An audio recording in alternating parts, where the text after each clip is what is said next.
Hello friends, I am Apriti. Welcome back to our channel plants space. आज हम बात करेंगे रजनीगंधा यानी ट्यूबरोज प्लांट के बारे में, जो एक खुशबूदार फूल है।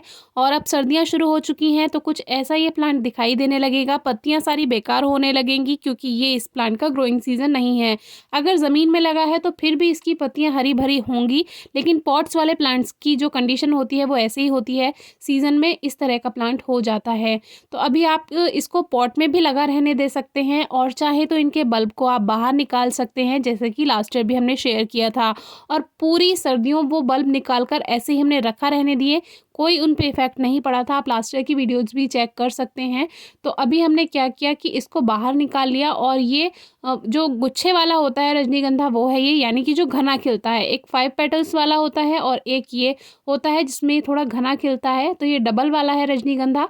तो इसको हमने बाहर निकाल लिया है और इसको अब हम मिट्टी से अलग करके रख देंगे। आप चाहें तो ऐसा का ऐसा भी इसको रख सकते हैं, कोई इफेक्ट नहीं पड़ेगा।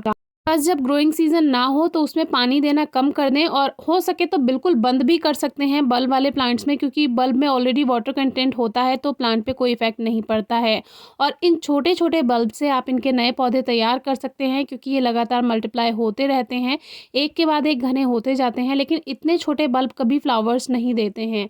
अब हमारे हाथ में बार बार इचिंग हो रही है, वो इसीलिए क्योंकि शायद इसमें कोई चींटी थी जिसने मुझे काट लिया, और फिर बार बार इस तरह की परेशानी आ रही थी। बहुत ज़ोर का काटा था।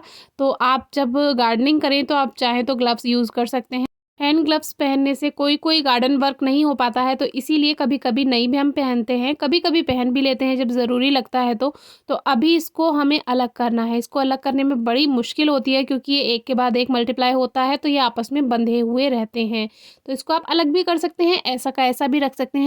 अभी हमने इसको अलग कर लिया है। और एक रीज़न और भी है अलग करने का। इसमें मुझे आपको बल्ब दिखाना है, कौन सा बल्ब फ्लावरिंग करता है और कौन सा बल्ब फ्लावरिंग नहीं करता है। तो जो छोटे छोटे बल्ब हैं वो फ्लावर्स नहीं देंगे, उनको लगभग 1-1.5 साल लग जाता है हेल्दी बनने में, 1.5 ईयर लग जाएगा।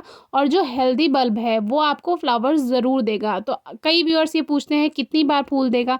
जितने उसमें हेल्दी बल्ब होंगे उतनी बार उसमें फूल आएंगे, यानी एक फ्लावर स्पाइक आ जाएगी उसमें से। और फिर कुछ टाइम बाद अगर बल्ब हेल्दी है तो दोबारा भी फ्लावर स्पाइक आ जाती है। अभी सर्दियां हैं तो ज़मीन में लगे प्लांट में तो अच्छी ग्रोथ हो जाएगी, लेकिन पॉट्स वाले प्लांट्स की पत्तियां बेकार होने लगेंगी। और सर्दियों में फूल आता है या नहीं, ये सवाल बहुत होता है। तो हमारे यहाँ जनवरी में एक बार फूल आया है, जो कि हमने आपसे शेयर भी किया था। वीडियो आपको डिस्क्रिप्शन बॉक्स में मिल जाएगी। तो ये हेल्दी बल्ब थे, जो मोटे मोटे बल्ब आपको दिखाए। बाकी के जो छोटे छोटे हैं इनमें फ्लावर्स नहीं आएंगे। देखिए ये भी एक हेल्दी बल्ब है जिसमें फ्लावर स्पाइक आती है। और इस पॉट को हमने दिखाया था। ये जो पूरा पॉट है, इस पूरे पॉट में 2-3 फ्लावर स्पाइक एक साथ आई थी। तो आप समझ सकते हैं कि इसमें 2-3 तो जो मेन बल्ब हैं वो हेल्दी हैं, जो हमें फ्लावर्स दे रहे थे। तो अब एक क्वेश्चन है कि इन्हें अलग करें या ना करें, पॉट से निकालें या ना निकालें। ज़रूरी नहीं है, अगर आप पॉट से नहीं निकालना चाहते तो मत निकालिए। बस इससे एक फ़ायदा हो जाता है कि जब हमें रीग्रो करना होता है तो नए पॉटिंग मिक्स के साथ हम इसको रीग्रो कर देते हैं, जो कि फरवरी मार्च में आप कर सकते हैं। अब देखिए एक्स्ट्रा इसकी जो रूट्स वगैरह थी, पत्तियां थी, वो हटा दी। बल्ब को एक साइड में कर लिया, मिट्टी को एक साइड में कर लिया। इस तरह से मिट्टी का रीयूज़ भी आप कर सकते हैं, पॉट को आप रीयूज़ कर सकते हैं, जब तक इन बल्ब को रेस्ट मिलता है। तो इनकी थोड़ी जो ग्रोथ है वो बाद में ही स्टार्ट होती है, लगभग मार्च के बाद से ही ग्रोथ स्टार्ट होती है। तो आप तभी भी इसको ग्रो करना शुरू कर सकते हैं। ये हमारा मेन पॉट है, जो कि एक क्रेट है। इसमें हमने सारे बल्ब एक साथ लगा दिए थे, बहुत अच्छी फ्लावरिंग हुई थी, आपसे शेयर भी की थी। तो अब इसकी कंडीशन कुछ ऐसी है। अब हम इसको भी बाहर निकाल देते हैं, लेकिन इसमें एक तुलसी जी का पौधा लगाया हुआ है, अपने आप ग्रो हो गया था तो उसको आने दिया हमने। और काफ़ी मोटा स्टेम हो चुका है, तो हम सोच रहे हैं इसको रहने देते हैं। वैसे तो सर्दियाँ हैं, सर्दियों में तो तुलसी जी को बाहर नहीं रखते हैं, ठंडी हवा से पत्तियाँ बेकार होने लगती हैं। लेकिन ये एक्स्ट्रा प्लांट है तो इसको यहाँ रखा रहने देंगे। काफ़ी ज़्यादा ग्रोथ हो गई है तो इसको यहीं ग्रोथ करने देंगे। फरवरी में देखेंगे करना क्या है, वो आपसे टाइम से शेयर कर देंगे। क्योंकि अगर अभी तुलसी जी के पौधे को बाहर निकाल कर ज़मीन में या कहीं और लगाते हैं तो मरने के चांसेस रहेंगे, क्योंकि सर्दियां हैं। तो अभी हम डिस्टर्ब नहीं कर रहे हैं, फरवरी में देखेंगे जैसे भी होगा।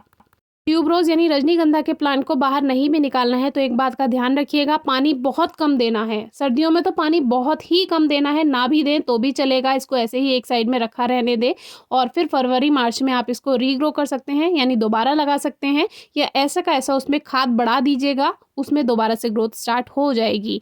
सर्दियों में कम ही फ्लावरिंग हो पाती है, बहुत कम प्लांट्स में सर्दियों में फ्लावर्स आते हैं। ज़रूरी नहीं है कि आए ही, लेकिन मेन सीज़न जो है वो गर्मियाँ और रेनी सीज़न है इसकी फ्लावरिंग का। कोई क्वेरी हो तो ज़रूर पूछिएगा। Thank you.